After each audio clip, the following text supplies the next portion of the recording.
Hello मेरे प्यारे मित्रों, कैसे हैं आप लोग। उम्मीद करते हैं कि आप लोग बहुत ही अच्छे से होंगे और अच्छे तरीके से पढ़ाई लिखाई भी कर रहे होंगे। प्यारे मित्रों, आज हम आप लोग के लेकर आ चुके हैं अर्थशास्त्र का दूसरा क्लास। इससे पहले हम लोगों ने अर्थशास्त्र का जो पहला चैप्टर था उसका पहला क्लास किया था और उसमें 4 से 5 टॉपिक को हमने आसान तरीके से कवर किया था समझ करके। ठीक है, तो आज हम पढ़ेंगे अर्थशास्त्र और ये जो अर्थशास्त्र का पहला चैप्टर है, इस चैप्टर का जो दूसरा क्लास है आज हम लोग देखने वाले हैं। लेकिन क्लास को शुरू से करने से पहले अगर आप लोग ने इस चैनल को सब्सक्राइब नहीं किया है तो जरूरी से सब्सक्राइब कर दीजिए और लाइक कर दीजिए और अपने दोस्तों के पास शेयर कर दीजिए ताकि आपके दोस्त भी इस क्लास का लाभ उठा सके। ये जो क्लास है ये उन छात्रों के लिए है जो 2026 में बिहार बोर्ड मैट्रिक परीक्षा देने वाले हैं। तो चलिए हम लोग बिना किसी देरी के क्लास को स्टार्ट करते हैं। तो चलिए हम लोग देखते हैं। इकोनॉमिक्स अध्याय 1 है जिसका नाम है अर्थव्यवस्था एवं इसके विकास का इतिहास और ये पार्ट 2 है। इससे पहले हमने इस क्लास का जो पार्ट 1 था इसको अच्छे तरीके से कवर किया था। तो देखते हैं इस क्लास का इस पार्ट का जो पहला नंबर टॉपिक है वो ये है कि आधारिक संरचना क्या है। आधारिक संरचना का मतलब होता है कि देश के वे सभी तत्व जो आर्थिक विकास के आधार होते हैं। आर्थिक विकास का मतलब क्या हुआ कि जब पैसा में बढ़ोतरी होता है तो उसी को हम क्या कहते हैं, आर्थिक विकास कहते हैं। तो याद रखिएगा आधारिक संरचना में कि वे सभी तत्व जो देश के आर्थिक विकास के आधार होते हैं उन्हीं को हम क्या कहेंगे, तो आधारिक संरचना कहेंगे। इसको पढ़ लेते हैं। वे सभी तत्व जो देश के आर्थिक विकास के आधार होते हैं उसे आधारिक संरचना कहते हैं। एग्जाम में ऑब्जेक्टिव में आएगा कि निम्नलिखित में से कौन आधारिक संरचना का उदाहरण है। तो आधारिक संरचना में आपको याद रखना है हमारा बिजली आधारिक संरचना के अंदर आएगा, अस्पताल आ जाएगा, कॉलेज आ जाएगा, स्कूल आ जाएगा। तो ये सभी जो तत्व है ये आधारिक संरचना के अंदर आ जाएंगे। तो इस टॉपिक के बारे में आप लोग समझ गए होंगे। हम लोग चलते हैं अगले टॉपिक की ओर। अर्थशास्त्र में उत्पादन के साधन, यानी अर्थशास्त्र में उत्पादन के साधन कितने होते हैं। तो हमारे उत्पादन के साधन मुख्य रूप से 5 होते हैं। कितने होते हैं? 5 होते हैं। वेरी गुड, लग रहा है आप लोग समझ रहे हैं। तो चलिए देखते हैं पहला नंबर भूमि। भूमि अर्थशास्त्र का उत्पादन का जो पहला साधन है। ठीक है, पहला नंबर साधन क्या है? भूमि। यानी उत्पादन करने के लिए हमको मुख्य रूप से कितना साधन चाहिए उसी के बारे में तो बताना है। कितना सिंपल है।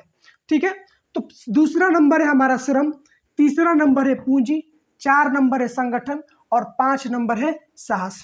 चलिए फिर से समझते हैं। भूमि, भूमि का मतलब जमीन। हमको उत्पादन करने के लिए सबसे पहला जो चीज चाहिए क्या चाहिए? भूमि चाहिए। दूसरा नंबर श्रम। जब हम भूमि जुगाड़ कर लेंगे तो हमको मेहनत करना होगा और भाई मेहनत एक दुनिया में ऐसा चीज है जिसके जरिए आप कुछ भी कर सकते हैं। ठीक है, तो दूसरा नंबर क्या है? मेहनत। यानी श्रम का मतलब क्या होता है? आपको मेहनत करना है। जब आप किसी भी चीज का उत्पादन करते हैं तो आपको मेहनत करना है और आपको अभी क्या करना है आप लोगों को, आप लोग तो अभी किसी चीज का उत्पादन नहीं कर रहे हैं, आप लोग क्लास कर रहे हैं। तो आपको मैट्रिक परीक्षा के लिए कड़ी से कड़ी मेहनत करना है ताकि आप लोग अच्छे नंबर से जो है कि पास हो सके। तो हम लोग देख रहे थे दूसरा नंबर क्या था? श्रम था। तो श्रम का मतलब मेहनत, यानी उत्पादन में हमको दूसरा काम क्या करना है? मेहनत करना है। तीसरा नंबर, जब हम किसी भी चीज का उत्पादन करते हैं तो हमको भाई थोड़ा मोड़ा तो पूंजी लगाए करना होगा। तीसरा नंबर, 4 नंबर देखते हैं संगठन। संगठन का मतलब क्या होता है? ग्रुप। क्या हो जाएगा? संगठन का मतलब ग्रुप हो जाएगा। ठीक है, संगठन का मतलब हो जाएगा हमारा ग्रुप। तो हमको ग्रुप बनाकर उत्पादन करना होगा तब जाके हमारा उत्पादन सफल हो पाएगा। उसके बाद 5 नंबर है साहस। अब देखिए ये मेन चीज है भैया, ये जो साहस है ये मेन चीज है। कैसे है मेन? जब हम किसी भी उत्पादन किस्म कोई विचार बनाए कि हम इस चीज का उत्पादन करेंगे तो हम पहले उसके बारे में सोच विचार करते हैं कि क्या जाने उत्पादन करेंगे कि घाटा लगेगा कि मेरा फायदा होगा। तो इसी को कहते हैं साहस। आपकी अंदर की भावना कैसी है उत्पादन करने के मामले में। तो आप किसी भी चीज का जब उत्पादन करें तो आपको साहसी होना बहुत जरूरी है। आगे डर मत जाइएगा कि जा हम करेंगे उत्पादन तो मेरा जो है कि इसमें लॉस हो जाएगा, ये हो जाएगा, दिस डैट, ये सब आपको नहीं सोचना है। आपको साहसी होना है। ठीक है, तो ये हमारे उत्पादन के 5 साधन है, याद रखिएगा। फर्स्ट नंबर भूमि, दूसरा नंबर श्रम, तीसरा नंबर पूंजी, 4 नंबर संगठन और 5 नंबर साहस। तो उत्पादन के साधन हमारे कितने हैं? 5 है। Very good. तो चलिए हम लोग आगे चलते हैं। तो हमारा अगला नंबर टॉपिक है समावेशी विकास। ठीक है, समावेशी विकास ये आसान है, इसको हम लोग समझ लेते हैं आसान तरीके से।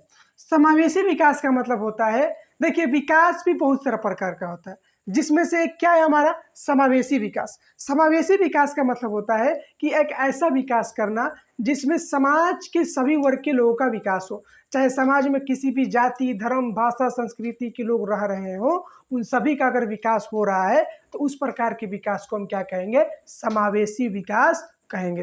तो समझ गए? तो चलिए इसको भी पढ़ लेते हैं। विकास की वह प्रक्रिया जिसमें समाज के सभी वर्ग के लोगों का विकास हो उसे समावेशी विकास कहते हैं। चाहे समाज में किसी भी वर्ग के लोग हो, किसी भी जाति के लोग हो, किसी भी धर्म के लोग हो, किसी भी भाषा के लोग हो या फिर किसी भी संस्कृति के लोग हो, अगर उन सभी का विकास हो रहा है तो इस प्रकार की प्रक्रिया को हम क्या कहेंगे? समावेशी विकास कहेंगे। अभी तक हम लोगों ने इस चैप्टर का 9 क्वेश्चन को कंप्लीट किया है। अब बताइए कि आपको 9 में से कितना सही हुआ है। जितने भी 9 प्रश्न थे ये सब प्रश्न आपके लघु उत्तरीय प्रश्न में शामिल होंगे। अब हम लोग इस चैप्टर से जितने भी दीर्घ उत्तरीय प्रश्न बनते हैं उन सभी को हम कवर करने वाले हैं। तो चलिए हम लोग चलते हैं दीर्घ उत्तरीय प्रश्न की ओर। तो हमारा इस चैप्टर का जो पहला नंबर दीर्घ उत्तरीय प्रश्न है, अर्थव्यवस्था की संरचना। यानी इस चैप्टर का जो पहला नंबर दीर्घ उत्तरीय प्रश्न बनता है वो बनता है कि अर्थव्यवस्था की संरचना से आप क्या समझते हैं या फिर इसे कितने भागों में बांटा गया है। तो अर्थव्यवस्था का मतलब आपको हम समझाए थे कि जिस प्रक्रिया जिसमें समाज के सभी कामों को जब एक साथ जोड़ दिया जाता है तो उसे हम क्या कहते हैं? अर्थव्यवस्था कहते हैं। और संरचना का मतलब क्या होता है? तो संरचना का मतलब होता है बनावट। क्या होता है दोस्तों? बनावट होता है। तो देखते हैं हम लोग अर्थव्यवस्था को विभिन्न उत्पादन क्षेत्रों में बांटा गया है, इसे ही अर्थव्यवस्था की संरचना कहते हैं। ठीक है, अर्थव्यवस्था को विभिन्न उत्पादन क्षेत्रों में बांटा गया, इसे हम क्या कहेंगे? अर्थव्यवस्था की संरचना कहेंगे। अब देखिए इसे 3 भागों में बांटा गया है। कितने भागों में बांटा गया है? इसे 3 भागों में बांटा गया है। कौन कौन? फर्स्ट नंबर है प्राथमिक क्षेत्र, दूसरा नंबर है द्वितीयक क्षेत्र और तीसरा नंबर है हमारा तृतीयक क्षेत्र। देखिए प्राथमिक क्षेत्र का मतलब जो क्षेत्र कृषि के अंदर आता है या फिर पशुपालन के अंदर आता है, जो क्षेत्र कृषि या फिर पशुपालन के अंदर आता है उसको हम क्या कहेंगे? प्राथमिक क्षेत्र कहेंगे। दूसरा नंबर जो क्षेत्र उद्योग धंधा के अंदर आता है उसे हम क्या कहेंगे? द्वितीयक क्षेत्र कहेंगे। और जो क्षेत्र हमारा सेवा क्षेत्र के अंदर आता है तो उसे हम क्या कहेंगे? क्या कहेंगे? तृतीयक क्षेत्र कहेंगे। तो आप इसके बारे में समझ गए। एक बार इसके बारे में फिर से समझ लेते हैं। तो अर्थव्यवस्था को कितने भागों में बांटा गया है दोस्तों? 3 भागों में बांटा गया है। पहला नंबर प्राथमिक, द्वितीयक, तृतीयक।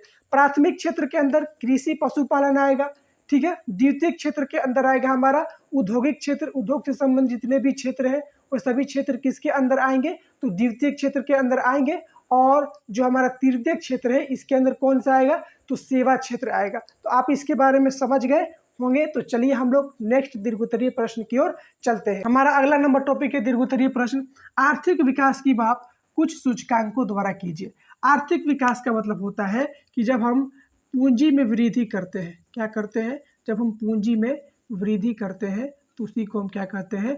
आर्थिक विकास कहते हैं। जब पूंजी में वृद्धि किया जाता है तो उसी को हम क्या कहते हैं? आर्थिक विकास कहते हैं। तो आर्थिक विकास की माप कुछ सूचकांकों द्वारा करें। हम कैसे पता लगा सकते हैं कि हमारे देश में आर्थिक विकास हो रहा है?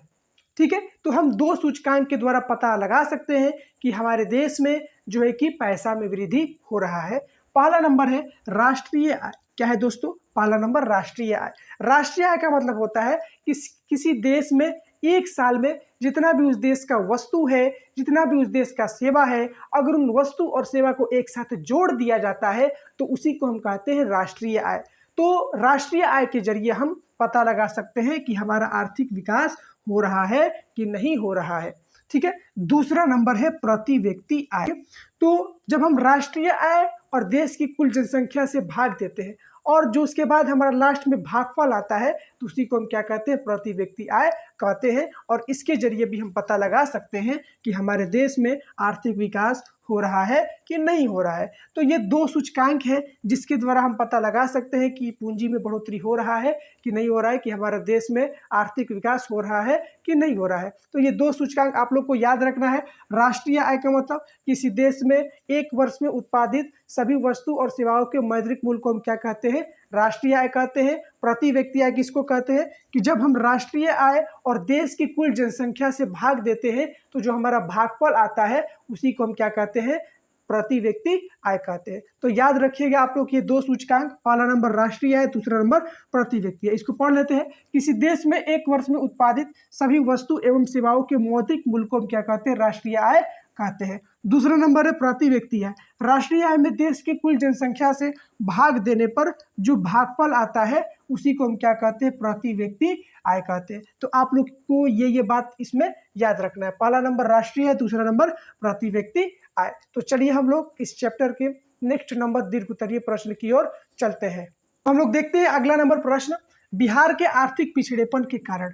इस चैप्टर का ये लास्ट नंबर प्रश्न है, यानी इस प्रश्न के बाद आपका ये जो पहला चैप्टर है अर्थशास्त्र का पूरी तरीके से कंप्लीट हो जाएगा।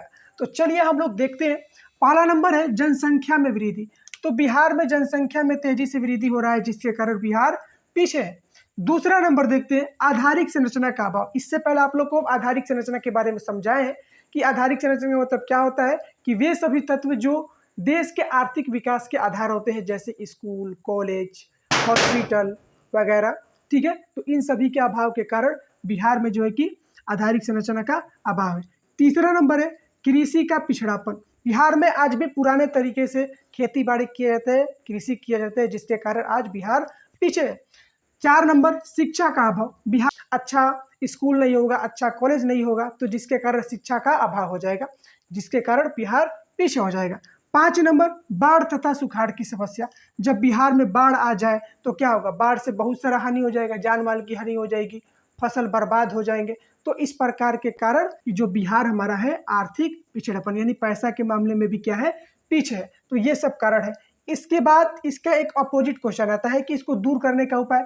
तो वही इसको दूर करने के उपाय में क्या कर रहे हैं, इसको उल्टा कर देना है कि जनसंख्या पर रोक लगाना, आधारिक संरचना का विकास करना, कृषि का विकास करना, शिक्षा का विकास करना और बाढ़ तथा सुखाड़ पर नियंत्रण करना। तो ये आपका हो जाएगा बिहार के आर्थिक पिछड़ेपन को दूर करने का उपाय। तो उम्मीद करते हैं कि आप लोगों को जितने भी टॉपिक हम इस चैप्टर में, और अभी तक अर्थशास्त्र का हमने आप लोग को 2 क्लास लिया है, इन दोनों क्लास में जो भी टॉपिक करवाए हैं कवर, वो टॉपिक आप लोग को समझ में आ गया होगा। को इन सभी प्रश्नों को कॉपी पर नोट करना है, एक अच्छा सा नोट्स बनाना है और उसको समय समय पर रिवाइज करते रहना है। तो हम लोग मिलते हैं अर्थशास्त्र का दूसरा चैप्टर। अगला वीडियो में हम लोग दूसरा चैप्टर को जो है कि कवर करेंगे, इसी तरह पार्ट बाय पार्ट। तो चलिए हम लोग मिलेंगे अगले वीडियो में, तब तक के लिए इतना ही। जय हिंद दोस्तों।